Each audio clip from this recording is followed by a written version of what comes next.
All right, so Robert Frost wrote this poem, A Roadside Stand, almost 100 years ago. And on the surface, yeah, it's about this little stand on the side of the road.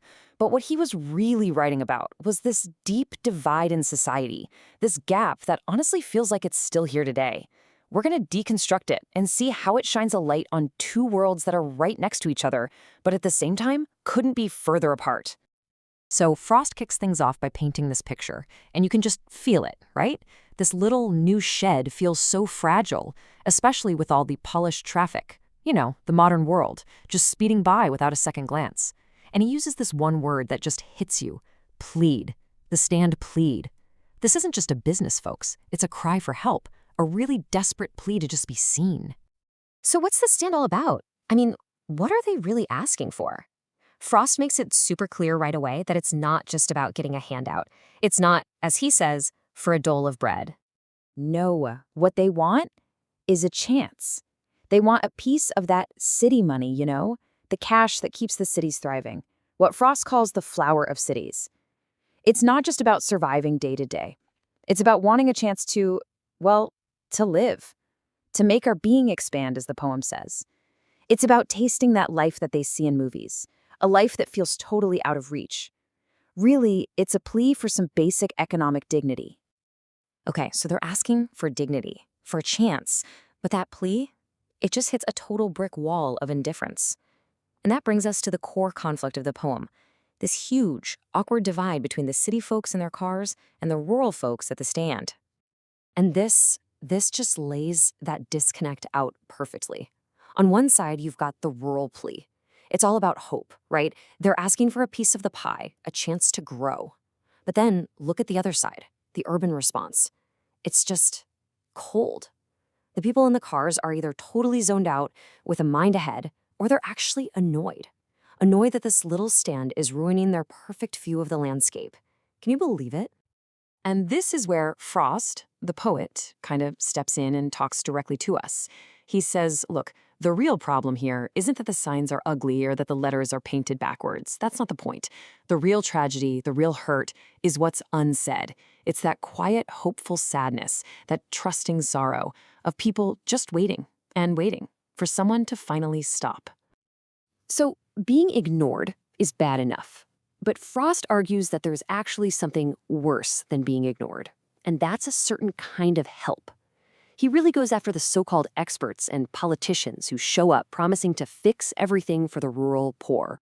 And he comes up with this unbelievable phrase to describe them. He calls them greedy good-doers, beneficent beasts of prey. I mean, what a line. It's a perfect contradiction, right? Beneficent, they seem so helpful and kind, but beasts of prey, they're actually just predators, looking out for themselves and basically destroying the very people they claim they're trying to save. So what does this so-called help actually look like in practice? Well, these planners, they have all these calculated benefits. They want to move everyone into these new villages right next to the movie theater and the store. Sounds nice, maybe, but Frost sees right through it. He says they're just going to soothe them out of their wits, basically make them so comfortable and dependent that they stop thinking for themselves. It completely robs them of their autonomy and destroys their entire way of life, all in the name of progress. Okay, so seeing all of this, the cold shoulder from the city and this predatory help from the authorities, it really starts to get to the poet. The whole poem kind of shifts here. It becomes less about a big social problem and more about his own personal, gut-wrenching pain from watching it all happen. He just sits there and watches, and he counts 1,000. 1,000 selfish cars just whizzing by in one day. Think about that. That's 1,000 chances for someone to stop, 1,000 chances for a simple human connection. And you can feel him waiting, feeling that sadness that lurks near the open window, just hoping to hear the sound of a car slowing down. So out of all those 1,000 cars, any guesses on how many actually stopped to buy something? The answer is just crushing. 0. Not one. Out of 1,000 cars, not a single person stopped to buy anything.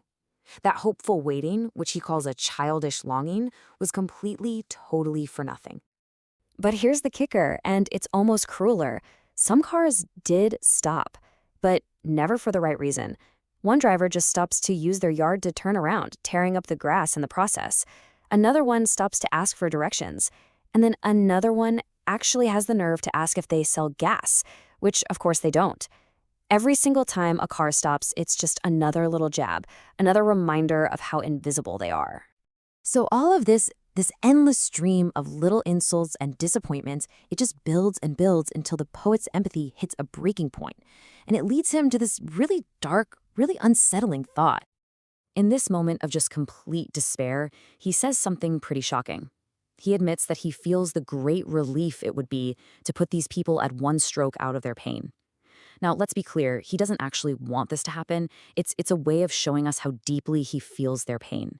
Their situation seems so hopeless to him that for a split second, even that terrible thought seems like a relief. But then, just as fast, he snaps out of it. He comes back into the sane, as he puts it, and he turns the whole thing right back on us. He wonders how we would feel, how he would feel, if someone came along and offered to put us gently out of our pain. And that's the genius of the ending. It's this final gut punch that forces you to look at yourself. It leaves us with this really tough question that's still so relevant.